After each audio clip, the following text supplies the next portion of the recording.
everyone, welcome back to Rabbit Sensei Gaming. Today, we're playing some more Castlevania Bloodlines, but I'm not here alone. No, this time I am doing post-commentary with my buddy. Hey everyone, it's Jaime Moreno, your favorite doc, someone's favorite doc. Hi. How's everyone? I'll give you guys 30 seconds in video land to respond. Good, hope you're good. I hope they're good as well. Though, if they're watching my stuff, they might be a little sick in the head. Possibly. Welcome to Castlevania Bloodlines, by the way. How long did it take you to beat this edition? Well, if they didn't cheat and look at the timer before clicking on this video with the thumbnail, and don't look down at the bar below. Do not look down low. I want them to guess. I want them to guess and see how long it took me to beat this. What we're trying to say is that Eric Lecarde is the easy mode. Yeah, he really is. So, while we're playing through this,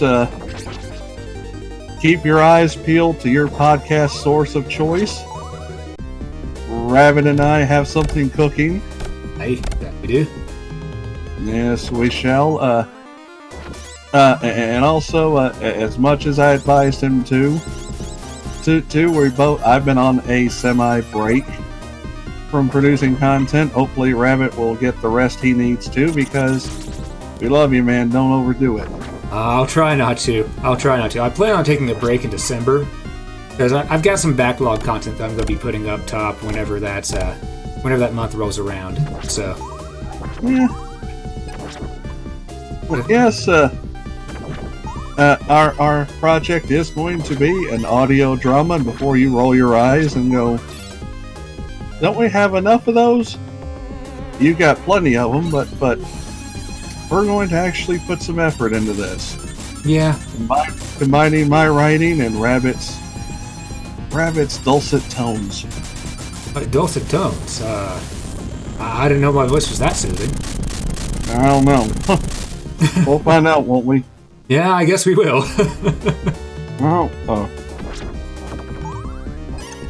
Yes, fantastic new universe in the audio drama universe. I think from what Apple Podcasts and probably Stitcher will say, it's probably going to be sci-fi. We'll have the trailer up for you ASAP. We've just picked out music tracks. We were spending loads of time listening to. No. What people don't understand is, like with, this game, for example, if you're going to do something and you want to make it incredible, you got to have an incredible soundtrack. This is very true, because music is what sets the atmosphere for most things, which I didn't really state it when I was playing through this as John Morris, but yeah, the music in this game is phenomenal. It's probably some of my favorite of all of Castlevania. And even though I am a Nintendo generationist, I played everything from the original all the way. I haven't gotten the Switch completely mastered, but we're getting there. This is probably some of the best soundtrack for the Genesis. People give the Genesis sound chip a lot of flack. Yeah, because it has sort of that twang to it. A lot of people just don't respect it as much because it's not as clean, I guess they would say. Yeah, Yeah, but honestly, the twang makes it feel more like a bit of an electric guitar to me, honestly. Yeah, it does. Yeah, for those rocking and hard tunes, Genesis is probably your better system. Not to dismiss Nintendo. Nintendo's probably got some of the cleanest sounds ever. Oh yeah. I think the best way to describe it is Genesis is like an electric guitar, where Nintendo is like a piano. Yeah. Fine-tuned. Exactly. Both of them are fine-tuned. Exactly. And it's just...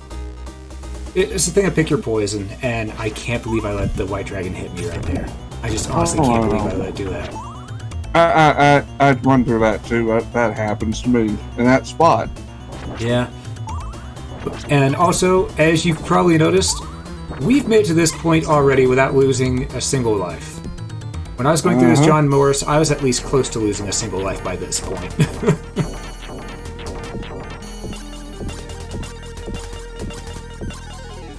I'm trying to remember, what is this boss named again? This is an armor knight. I can't think of its exact name, but this is a souped-up armor knight. True. I just can't remember its exact name either. I'm used to axe armors and sword armors, but we see those later on in this game specifically. Which, by the way, our boss here pulling a Black Knight. Yeah. It's just a flesh wound. You've got no arms, you bastard. I'll recover. Of course, when you're playing Eric Lecarde, you gotta go for the jumping animation on that clear. Now, you will see that a few parts I do go through the press start to next stage. Well, I was going to, well, that too, but the press start to next stage thing a little fast. Full transparency. Those are parts where I got up because I had to go answer the door, use the restroom, stuff like that. You know, things happen, and this was just something I was doing on my casual time. I was not intending to record it. But here we are. And by the way, let's you as the viewer, if you press pause on this part, we don't blame you at all. Yeah. We really don't blame you for pressing pause on this stage. In fact, won't be offended at all.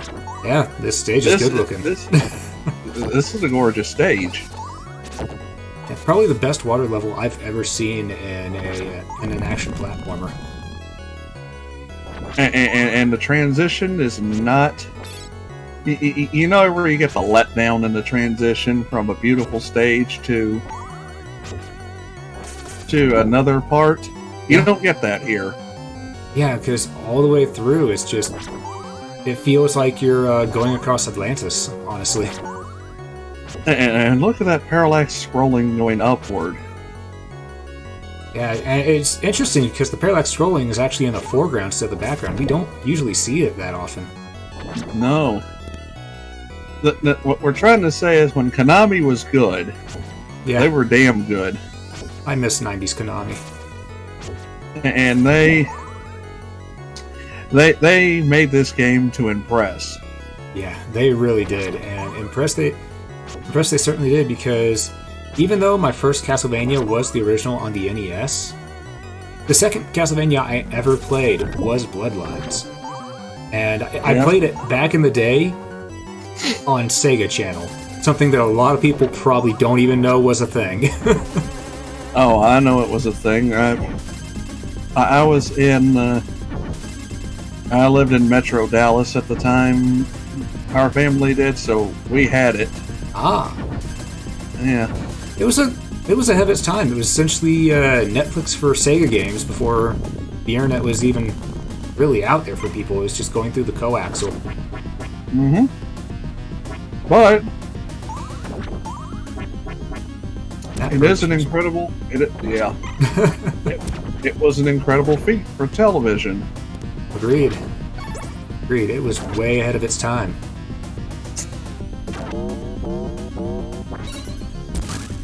Nowadays, people take that type of stuff for granted, but back then we didn't even have AOL yet at that point.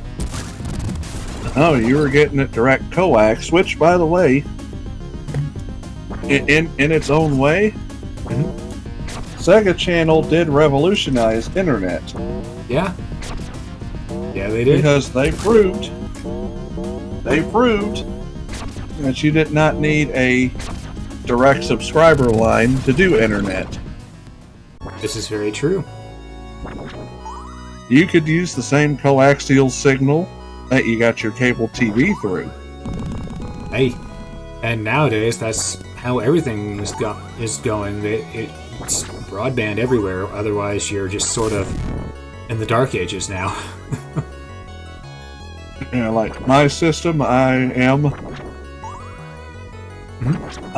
on a fiber internet. Ah. Yeah, I downloaded your video. this very video that we're both watching. Sorry to pull the curtain, but I already said post commentary. Exactly. But no, 4 gigabytes came in 20 minutes. That's wow. Yeah, a 4 gig video in 20 minutes. You can't get 4 gig. Yeah, on DSL, 4 gigabytes is going to take you 2 hours. 2 hours? I thought 4 gigabytes on DSL would take you about a day and a half. Sometimes, yes. Yeah. And it makes... I made no secret in my writing and in my video. By the way, coolest scene coming up? There we are. Mm-hmm. Sorry, Venus. Yeah. I can't think of what her name is in Grecian lore. Venus was... I want to say Venus is Athena, or I don't know. I'll translate it later. I believe so. I believe that Venus was Athena, yes.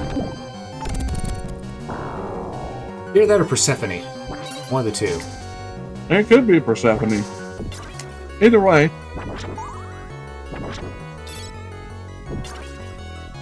Yeah, either way, sorry, goddess.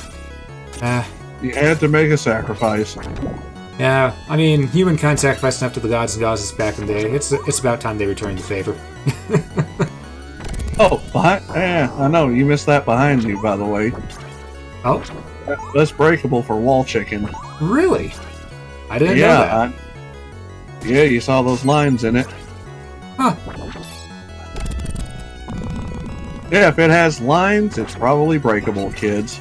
I guess I just missed that every time because I'm just so used to trying to get through this section right here because bottomless pits, they are not my friend. Yeah. Oh, it is one of the hardest sections ever.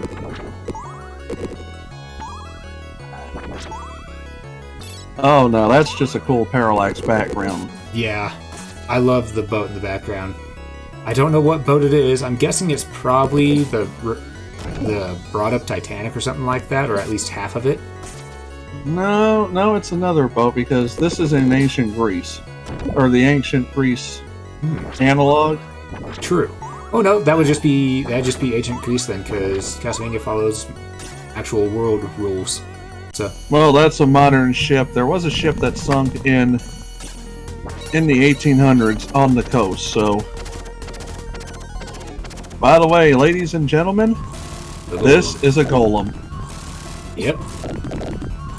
And the way you defeat this golem, as we saw in our John Morris run, is you have to hit it in the red orb that's up in the eye. Which, it's sort of interesting now you think about it. This is actually the first case in which you see the orb being the thing you need to damage on any Castlevania boss. It really is. I mean, we've always collected them after the end of every boss, but we never really questioned what they were used for. I mean, sure, we got our answer once Lament of Innocence came around, but up until that point, it was just sort of a shiny object. You okay over there? I'm good. Now, at least now you say, hey, it's an item of magical properties. Yeah. Yeah, I believe it's supposed to be called the Alchemist Stone. It is the Alchemist Stone. Or the Philosopher's Stone, whichever stone you want to...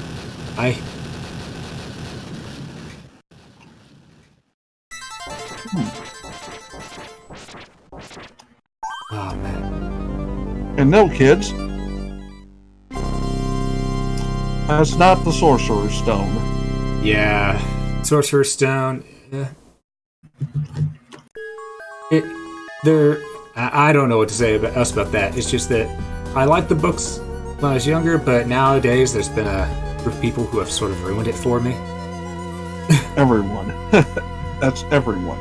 Yeah, I mean, I still like it. It's just that some people take it way too seriously. There be harpies, and we're not talking about the ones on Twitter.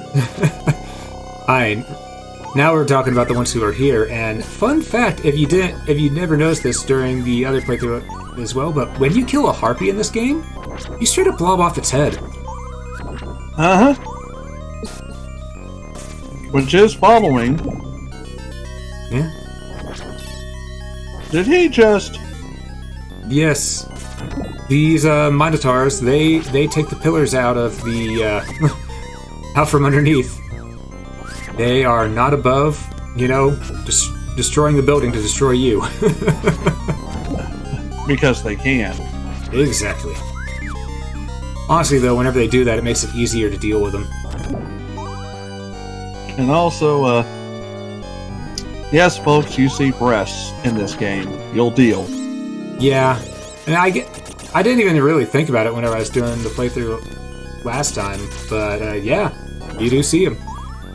And there we were right there about half a moment ago, our first showcase of an alternate route, where you can take a quicker path to get up top. Yeah, that's why Eric's the easy mode, because it's not so much that the game is easier.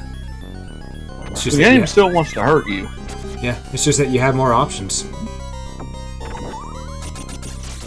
Now this part right here, I may have jumped the gun a little bit. No, not entirely. I can understand where you thought you did, but no. Oh, a good part about that jump, by the way. Completely invincible while doing it. Uh-huh. Yep. And if you time it just right, you can smack a hoe. True, because Eric's boots are some of his strongest weapons. But yeah, as the viewers can see, with John Morris, we actually had to do a thing where we need to swing across the ceiling to get to this point from a path down below. But right now, we're already here because we did the alternate path. And we have got the super white dragon. Yes. And, you know, I always wondered why they call this a white dragon instead of a Dracolich. But, you know, I'm not going to question it anymore. I just think of it's a white dragon. It's been a white dragon for well over 3 decades now. So I think they called him a white dragon because of the color of the bones, that nature. Probably. Also, I forgot how good the sub-weapons are whenever you have everything maxed out on your base weapon. Why did I not use it when I was playing as John Morris? Well, Eric's more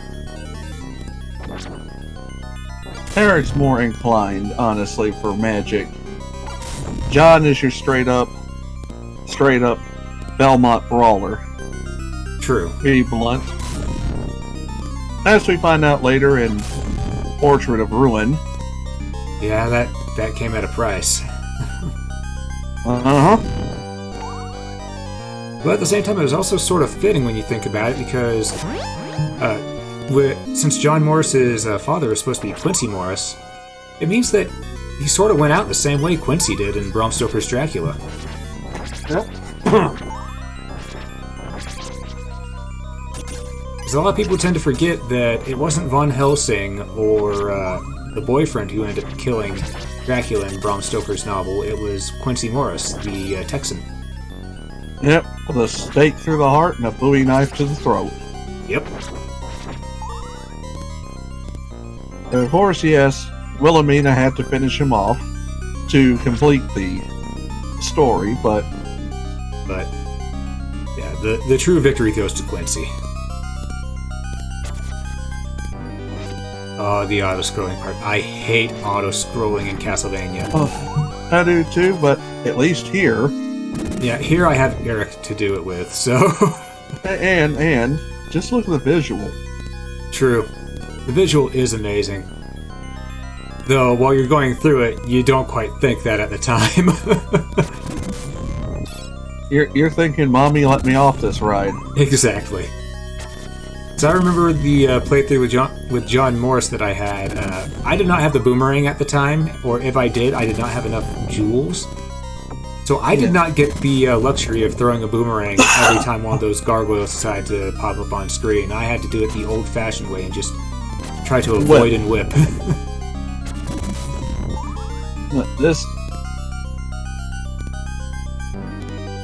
And for those wondering, yes, the Leaning Tower of Pisa is not so much leaning. Yeah, it seems to be tilting back and forth now. Well, no, I guess it is still leaning. We're just circling around it. At least that's the implication. Yeah. Now here's the thing. You see my health bar up there. Uh-huh. Can I do this in a 2-hit dream? Believe it or not, you can. Aye, but No, do no. you think I'll be? We're about to. Do you think I'll be able to do it this run though? Because I'm already down to one hit dream. And yes, that's a very demonic succubus in her true form. I thought that was the gargoyle. Nope. Look at the chest. That's true. It does have large bazongas. Maybe they decide to have the succubus and the gargoyle be one and the same, because I know the giant bat is also fused with the gargoyle in this. So Yeah. Hey. Don't discount the niece of the great Dracula. True. Elizabeth That Bartlett. bitch is wicked. Yeah. Though surprisingly, she's actually the easiest boss in this game. Well, yeah, that's because she's the hors d'oeuvre before the actual show. Yeah, this is very true. This is very true indeed. But yeah, we made it through 3 stages, no deaths. That right there alone should show how easy Eric Lecarde makes this game. Oh, and also you got a 1-up. True.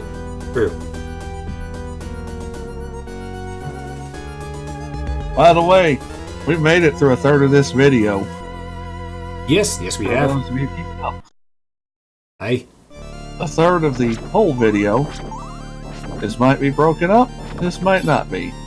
I'm thinking I might it's one of actually those. upload this in one part, because after talking about it with you the other day, it's just, you're right, it makes sense to upload all in one part because it's done so fast. There's no need to break it up. It's one of those. By the way, for those wondering, this story takes place during World War I. Yep. And the sequel to this, Portrait Ruin, actually takes place during World War II. Yep. So to anyone who thought that the skeletons on motorcycles in Castlevania 64 were a little weird, we already had them before in Castlevania Bloodlines. We had the army skeletons. Yep. And then we brought more army skeletons with Soma's series. Aye. Arya and Donosaro, we had full-on zombie soldiers, skeleton soldiers, just so many soldiers. Yes, which by the way, we are petitioning Konami to get their heads out of their arses and make a Demon Castle War. Yeah, I mean, I love Bloodstained Curse of the Moon. It is by far my favorite Metroidvania-style game. Just but Egan wants to do it. Yeah, even Eagle, you're right, even Eagle wants to do it. He stated that, if Konami would have him on, he'd happily do it again if they wanted to actually make the game. Let him do it the way he wants. And the way he wants it, it's going to be warts and all. Yeah. The story of the Demon Castle War is pretty ugly. Yeah, I mean, we don't know the full story, but we have a good idea since it encompasses the entire globe. And there's plenty of dead soldiers in there, including... And Hammer talks about how he lost a lot of his buddies in it. Well, did Hammer talk about it? I thought it was Julius who said that because... Well, Julius said that, but Hammer also... He gives vague references whenever you buy weapons from him. There. Well, I thought Hammer was only around 30 years old, though, so he'd be... No, he was... No, Hammer was older. Okay. I think the actual age is he's 50, so he would have been in...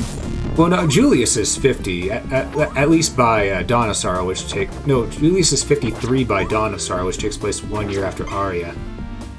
Yeah, so yeah, he does comment that Hammer is around the same age, because... Yeah, Julius does state that. I remember that Hammer... He remembers Hammer. True, in Dawn of Sorrow he mentioned something about him having known Hammer. Yeah, you're right. So maybe Hammer's around 40, 45? No, because Julius was 18, exactly. 18 or 19 when he killed Dracula, so Hammer would have been the same age around that time, unless he was a 17-year-old who signed a waiver to go fight. So they're both in their 50s, but the comment that Julius has about Hammer is that Hammer was actually a brave soldier who saw too much. Yeah, it makes sense. I mean, with the Demon Castle War, there's just so much that went horribly wrong for everybody. But at the same time, Julius had to have been the most well-prepared and informed Belmont of all time. Yeah, he was, but and as they put it, Hammer, from what Julius says, Hammer probably would have been in office. Oh. Yeah. Whoa. Yeah, Frankenstein's monster here decided he didn't want to deal with my nonsense right there. Frankie upgraded to 3.0.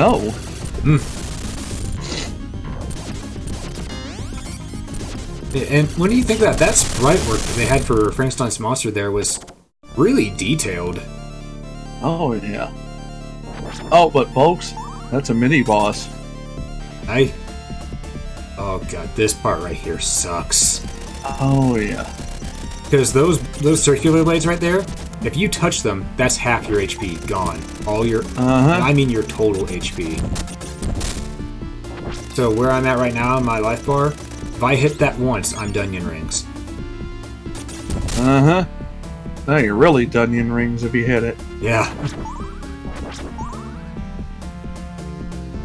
Whoa. Yeah, I was checking to see if there was any way I could just smack that to knock it down. No dice, you gotta do it the old-fashioned way. Walk and crouch. Walk and crouch. And it is not a great time because you do... I do often feel the urge to become impatient during that moment. Yeah. But luckily that moment has passed.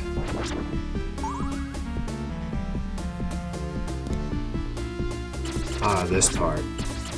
People actually don't realize that the secret to this part right here actually isn't going up and attacking the enemy head-on. Just use an item crush with the boomerang or just your standard boomerang itself and it should take care of the enemy. Yeah, because he is going to win with that ball and chain. Yeah. I mean, you can beat him, but you're going to have to do some back and forth to avoid that.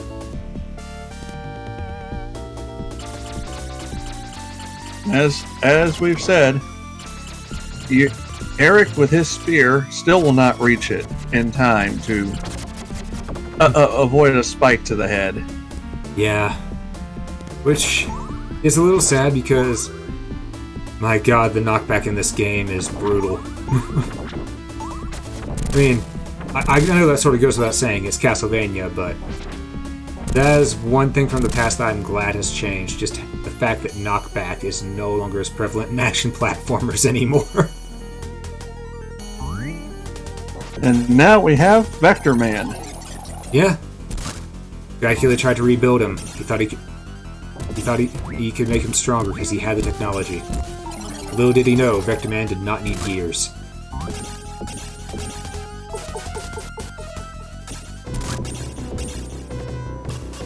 This is certainly one of the most creative bosses, I will say that. Yeah. Yeah, I want to say, isn't this thing supposed to be sort of the engine core or something like that? It is. Yeah, I like the way it looks because all these bits right here, I believe, didn't they bring in some of the people from Treasure to animate this boss or something like that? They did. Well, no, these were the guys from Treasure who worked on this before they started Treasure. Oh, okay. That makes a lot of sense, actually. Because every single thing that you see twisting and moving here and adjusting into the foreground and background, the Genesis did not have Mode 7. All those are individual sprites that are just edited and modified to actually work properly the way they want it to get that 3D effect. In fact, let me look up the team because they worked on Crisis Force as well. Which is a game that I will play eventually for everyone. I did show Rabbit a preview last night. Even he was excited, and Rabbit's not not a shmup enthusiast, and holy crap, he powerbombed himself. Yep. Yeah, and I do like shmups. It's just that I'm not the biggest shmup fan. I do love them, but it's just thing if I have to be in the mood to play one whenever it comes time for me to play one. So Star Fox I can play anytime, because that's a shmup light. Oh, and also,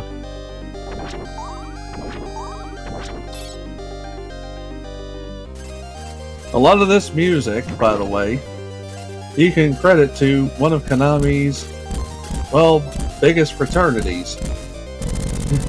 The Konami Kukeha Club.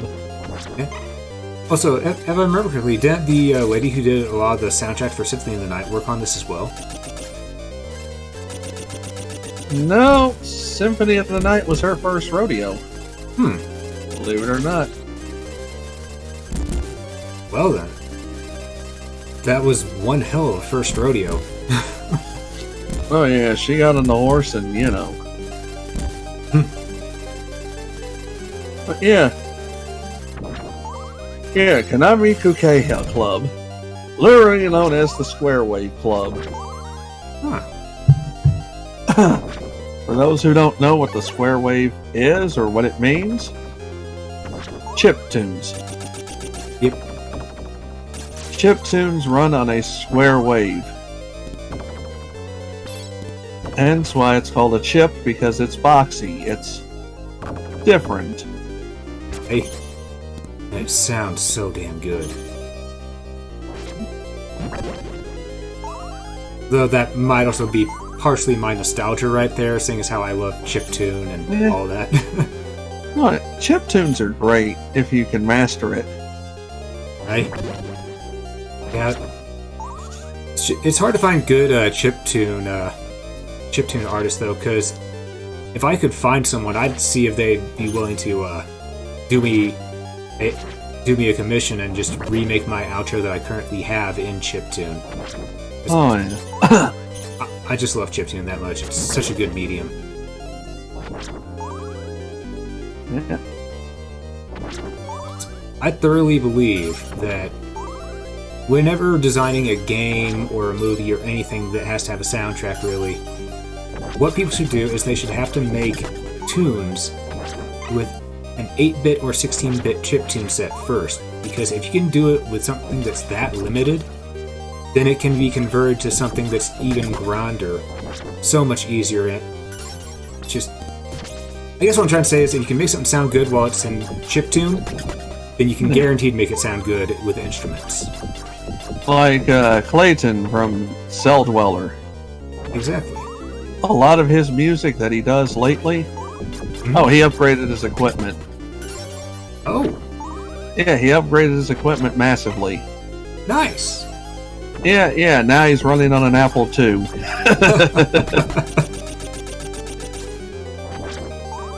and he's putting in a newfangled hard drive for it as well. Yeah, completely newfangled, 128 gigabyte SD card. Well, that is technically newfangled. It's like, imagine all of the space this thing will have. Yeah? Oh, and there it is. There it is. I was so upset that was my first death. But you made it all the way to stage 5-2. Yeah, which is not an easy feat to do in one life, even with Eric Lecarde. So, congratulations, folks. The death counter is 1.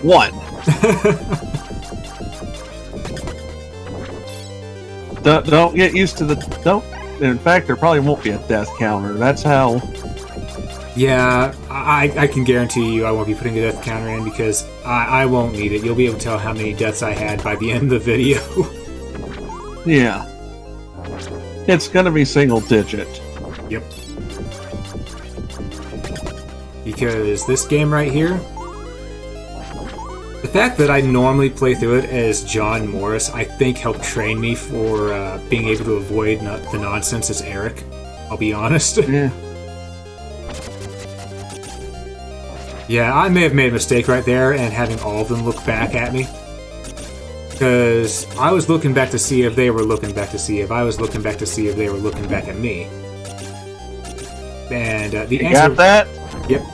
And the answer is they were. Yeah, they're all looking back. This part right here. This is actually a part that you can only do as Eric Lecarde. Also, I hear a dog on my end. I don't know why, but I do. Uh-oh. Huh. Well, have it picked up on the audio? It is what it is. But Yeah, I don't hear a dog, but yeah. it might be your dog. Or your canine. Oh no, Miles doesn't make that type of sounds. He makes more of a warble. I got you. This part right here, I was trying so hard to smack this eyeball from the side here, and it just barely worked. You're gonna see me get greedy here for a moment. And then I realize I made a mistake.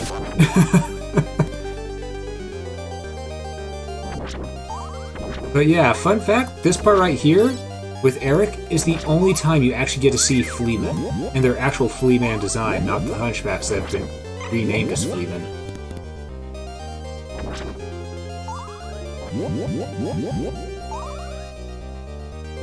Yeah, being transported by harpies. Yep. So you get a double suck moment. Yeah. Also, you know, there's a bit of a glitch right there. That harpy is dead and carrying a dead Fleaman. And I still had to re-kill it a second time.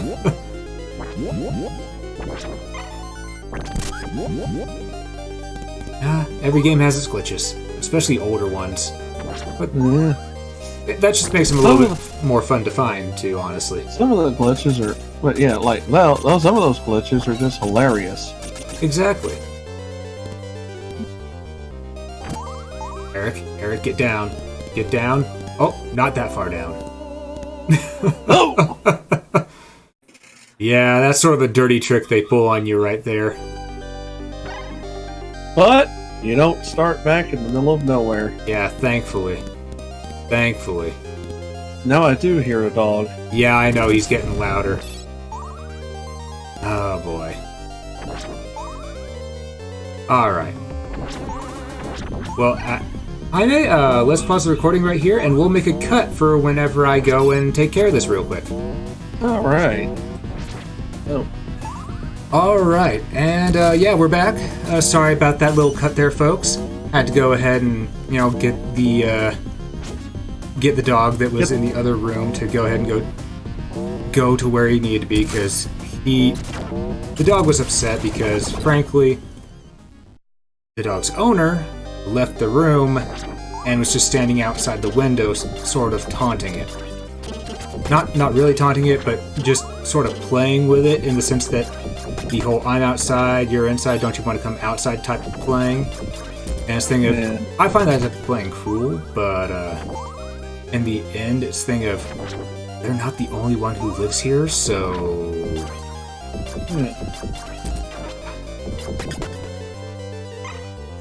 But that's done and over with. We find Speed Racer again, so I'm just gonna take Speed Racer out right here.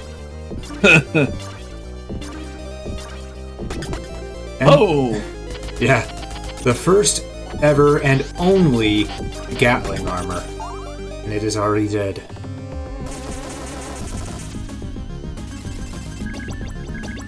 Now, this boss, or mini-boss technically, is a whole lot easier with Eric Lecarde purely because of that spinning move. Since with it, you can not only destroy the projectiles real easy, you can also just smack the pillar in the middle at least 2, maybe 3 times in one run like that. Also, that is a pretty cool visual, isn't it? Oh yeah, I've always liked a play on the face-to-face. Yeah, I've always liked that little optical illusion. It's a nice touch.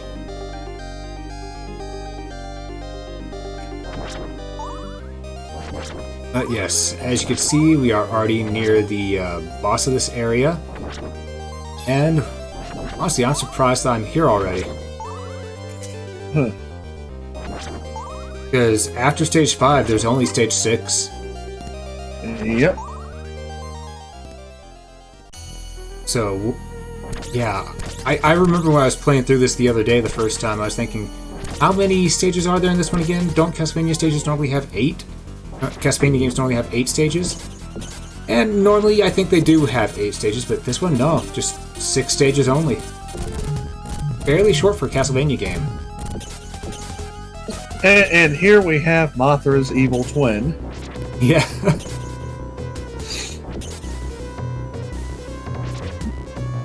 Yeah, and as you can see here, I started to get a little greedy, and I didn't pay attention to the eggs that were dropping. I tried to take them out with the anti-projectile spin. No dice. No dice. Because don't do that. Just take them out. Yep. Fun fact about the anti-projectile spin. You have to hit with the head of the spear in order for it to register as a hit on the projectiles and enemies when you're doing it. So, yeah, not good for taking those out.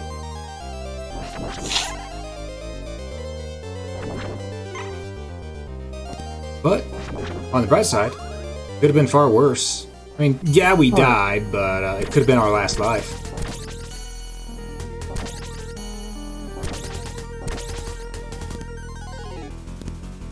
Here I decided to just take no prisoners and just go full ham on Mothra.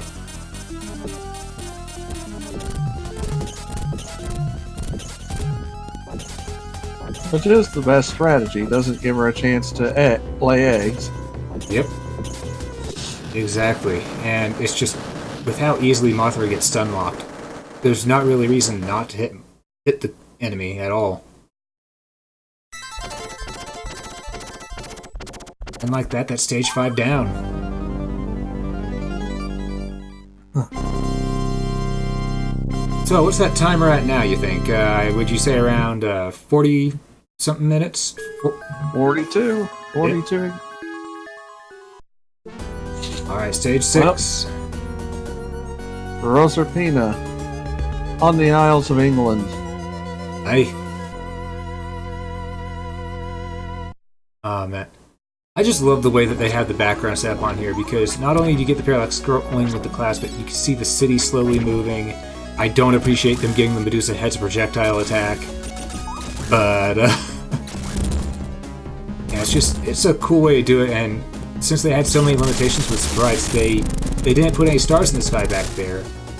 But that blood red moon just certainly made everything cool. And oh god, this stuff right here. I don't know why, but this part right here, this type of stuff, the torn reflection, I guess I'd call it, or distortion, there we go, distortion. For some reason, I have an easier time dealing with distortion as John Morris than with Eric. I don't know why it is. Maybe it's just the way that their models are made, or not models, their sprites are designed. That certainly could be. Because, yeah, with John Morris, it's a piece of cake, and that right there is why you press the jump button.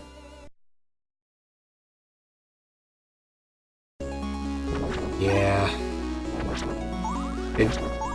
Yeah. That's just why you press the jump button. That's all I can say.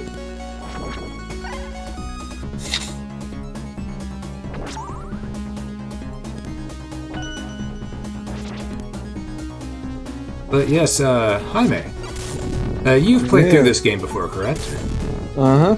I know, I probably should have asked that question at the very beginning, shouldn't I? But here we are. Hey.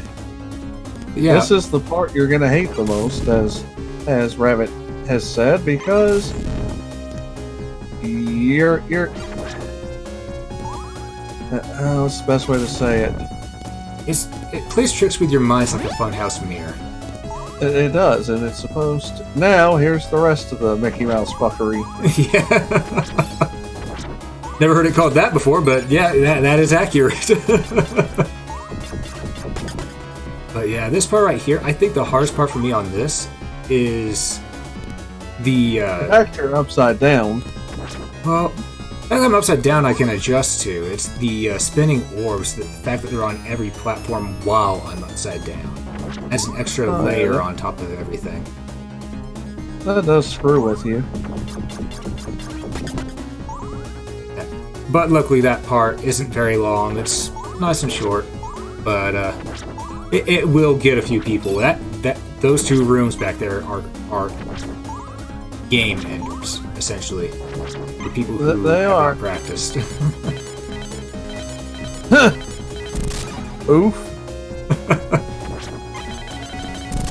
I actually love this part right here where the guy just keeps on popping back in and out, just like he's thinking, "Oh hey, would you like me to take your coat?" And then you just knock him out. He's like, "What?" Puts himself back there. He's like, "Give me your coat already!" Most aggressive coach clerk I've ever seen. Oh yeah. Persistent. Which means he does his job well. Now we've got the full moon. It's time for one of the strangest bosses in this game, Death. Normally, Death isn't a strange thing in Castlevania, as everyone watching this as well knows. But the reason he's strange in this is he's by far one of the easiest bosses in this game, which is bizarre since he's also technically a boss rush.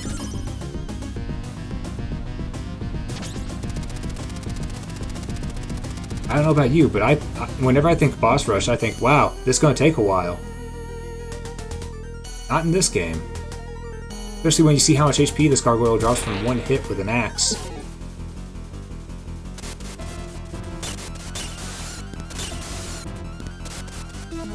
It's just...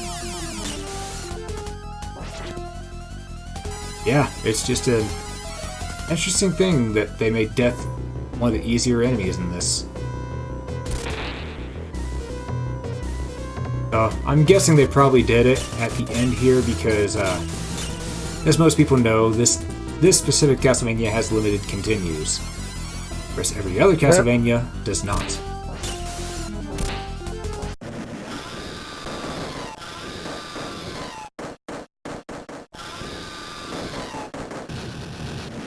But yeah, Jaime, what are your thoughts on the boss rush here? I mean, it's probably one of the better boss rush. Yeah? By the way, that is the card you hope to get. Yeah. Oh yeah, most certainly, because want to save the healing for the very end. It's just... that way it's good for the true final fight. I don't remember how much damage did I do to... yeah, one axe took out that much of the golem's HP.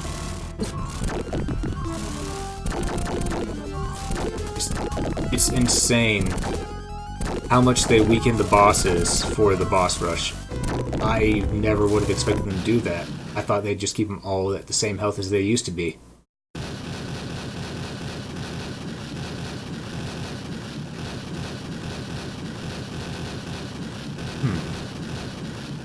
But yeah, that's two down, 2 to go. Yep. Something in my eye right here. Ah. Alright. But yeah, as you could probably tell, I mean, right now I'm talking to those watching at home, or, you know, in the car, which you shouldn't be watching this while you're driving. What the hell's wrong with you? And even people at work, again, you shouldn't be watching this while you're at work either. What's wrong with you? I mean, unless they're on break and they want to spend their break time watching me. In that case, you know what? You're all right. You're all right. I appreciate that you waste your break time on me. I do. Yeah, and also while you're at it, that one vending machine right on the right, it hadn't been working right in a week. You should tell someone. Yeah. I mean, it's all out of mellow yellows, and that's just no good. Yeah. No. Also, I should state, not sponsored by Mellow Yellow, but would happily take a sponsorship from Mellow Yellow. Because Jim Varney was right in going with them because they taste better than Mountain Dew ever did. And we've got no cards. Yep. It's time for the real fight. Which strangely is actually a little bit harder as Eric Lecarde because his spear doesn't fully reach all the way up. So you need to use your sub-weapons to hit him because John Morris can actually hit diagonal up, which has a little bit more length in the air. So it actually gives him a little bit more range to where you can take out Death easier with the Vampire Killer. But with the Alucard Spear, well, you saw how it's done. Yeah. Straight stab when you can get it. Exactly. Multiple times, too. Yeah, and the fastest way to do the stab is actually do a crouch stab. Sure, you have to be closer, but it's far faster.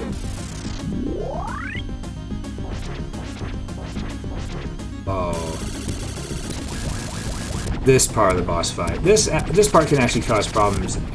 Not so much because the tail swipe, stuff like that. That was just a goof that I messed up on right there.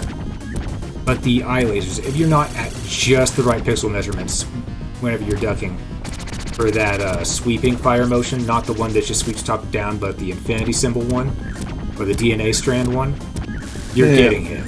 There's no ifs, ands, or buts about it. And the fact that I was able to dodge all 3 times that went to do that, I'm going to be honest, that was dumb luck. I did not know I was ducking in the right area. I just guessed and prayed.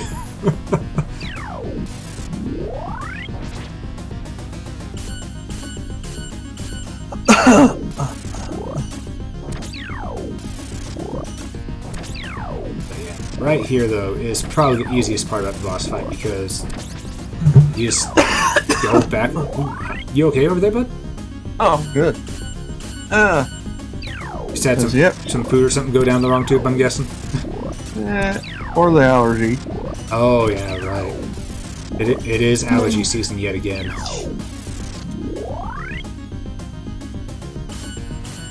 Now you got 5. Hey. And just so people can know, the orbs do not indicate how many back and forths it'll take before the spell is cast. No, the spell will cast whenever it reaches the middle of the screen right there and actually goes into the altar in the background. Yeah. Means you better hit her all those times before it does. Exactly. Luckily, the Alucard Spear right there is far longer in range than the Vampire Killer Whip, so you can do it pretty easily. However, because of how they do the health on this boss fight section right here, it takes an eternity. Oh, yeah. Because for those who haven't noticed, the boss's health doesn't go down each hit, no. The boss's health goes down whenever a spell does not get fully cast. You see, whenever her blood magic fails. Exactly. And because of that, I believe you have to deal with it 6 times? Yeah. So yeah, just gotta be patient with it. Make sure to do the back and forth so you can go ahead and do some thrusts into her face. I'm not taking back what I said. Phrasing may be bad, but I'm not taking back what I said. No, shit. Oh. Yeah. And there's one vampiric babe completely destroyed. I have no clue what I was doing right there. Just sort of a little victory dance, I guess. Uh-oh. We got silence going. What? You thought it was over? Yeah. In the end, Elizabeth Bartley ends up sacrificing herself for the resurrection of her uncle, Dracula. Or I guess technically it'd be pronounced Draculia, but screw it, I'm calling them Drax.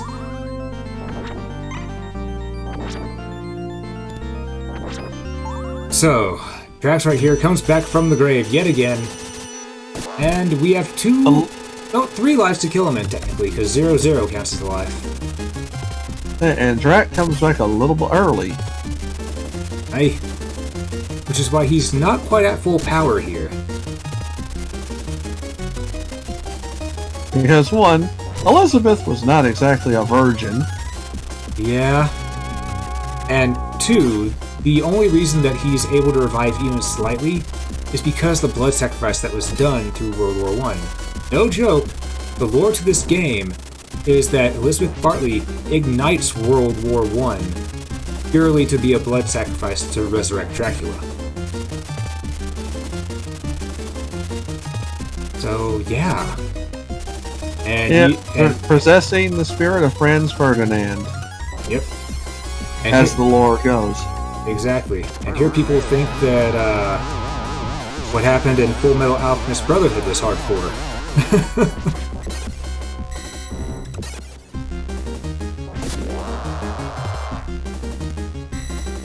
But as we said, the dragon is not at his full potential. Exactly. Though he can still hurt you pretty bad.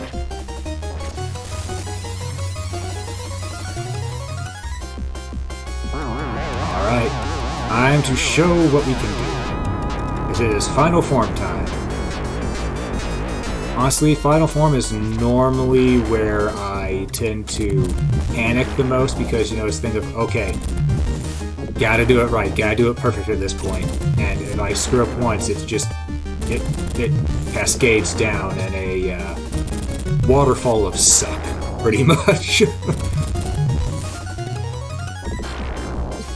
As you can see on screen right now.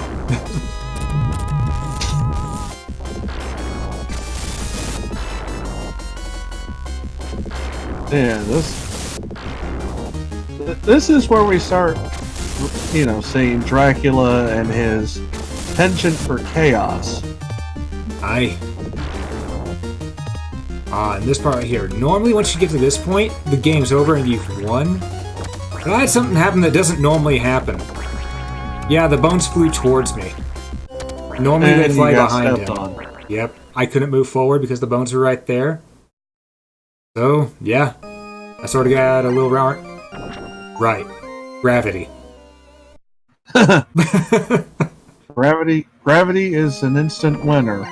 Yes, don't pick a fight with gravity. It will win. Gravity is a law. Obey the law. Exactly. And as you can see here, we only got a Phase 2 upgrade instead of a Phase 3 or 4. I call Phase 1 just the base spear, though, I'm sticking with what I said. But here's the thing, even the Phase 2 spear is longer than the Phase 2 whip. Actually, I want to say that it's about as long as the Phase 3 whip.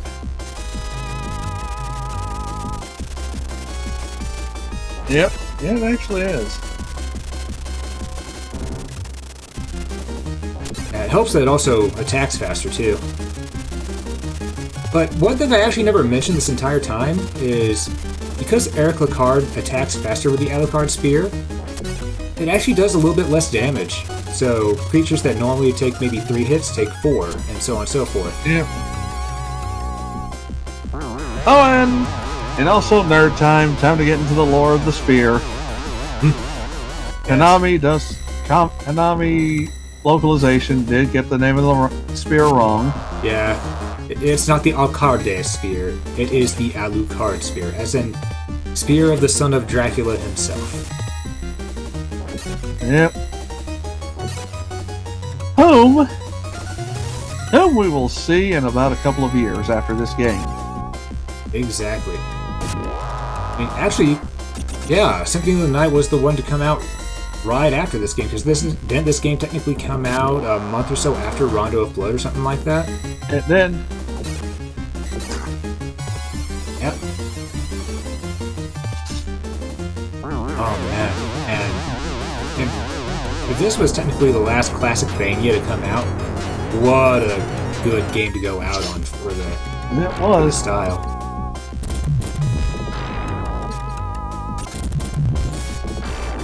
But yeah, as you can tell, we've got We got Dracula on the ropes. I'm doing far better this time because I've realized what pattern I need to follow.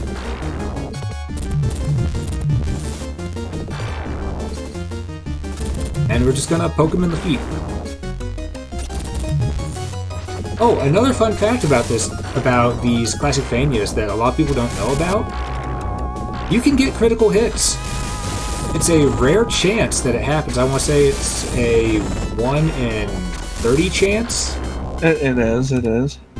But you can do an attack that'll deal double damage, or at least 1.5 times damage.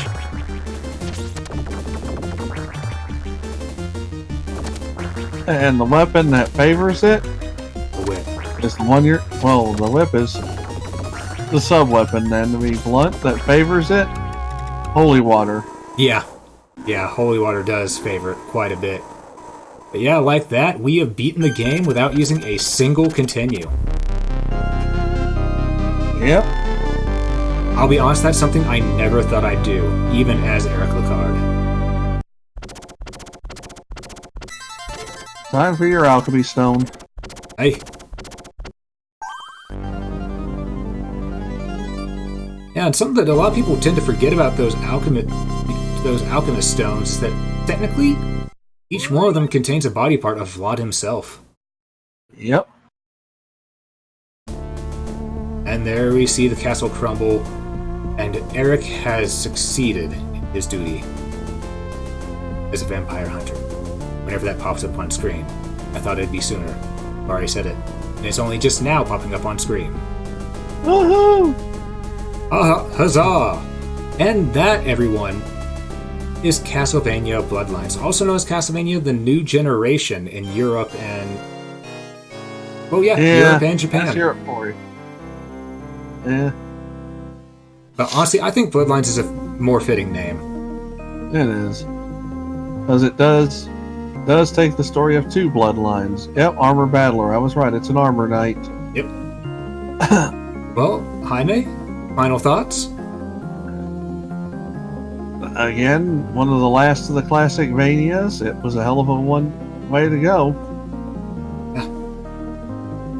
Yeah, the Golem. Mm-hmm. Yeah, and everyone probably already knows my final thoughts on this. This is by far my favorite Classicvania, hands down. Yeah, you're all right. This is a gargoyle, most like. Yeah. And still, how they blended his design with a succubus. Yeah, and the giant bat too. It's just this game's so good, and this game right here is actually the one that cemented my love for the Castlevania franchise. Oh yeah. Because on the NES, I enjoyed it. I wasn't sure I liked it. And I also got to play the MXX version of it too. I forgot about that, but a lot of people forget about the MSX version. Yeah, it's just such a good game. It's a hard game, that's for sure. Do not play this game unless you're ready to go through some struggles, or if you're playing it on the Castlevania collection, then go ahead and do it, and there is no shame in using save states if you need to. Just really isn't. After all, save states, we call those practice, or actually better yet, save states we call having the proper amount of continues as most Castlevania games, aka infinite. But yeah, I guess I'll go ahead and wrap this up here because people have already seen these credits, so I'm going to say thank you all so much for watching. Jaime, you want to pimp yourself real quick? Yes, follow me at Danger Reporter, Roulette Productions on the YouTube, and of course, our project will drop. Rabbit and I will tell you the link to the trailer. Aye. Yep, and again, there we go. Yep, and again, thank you all so much for watching. If you enjoyed this, please hit the like button. It helps a lot more than you know. But above all else, have a great day, folks. Have a great day, everyone.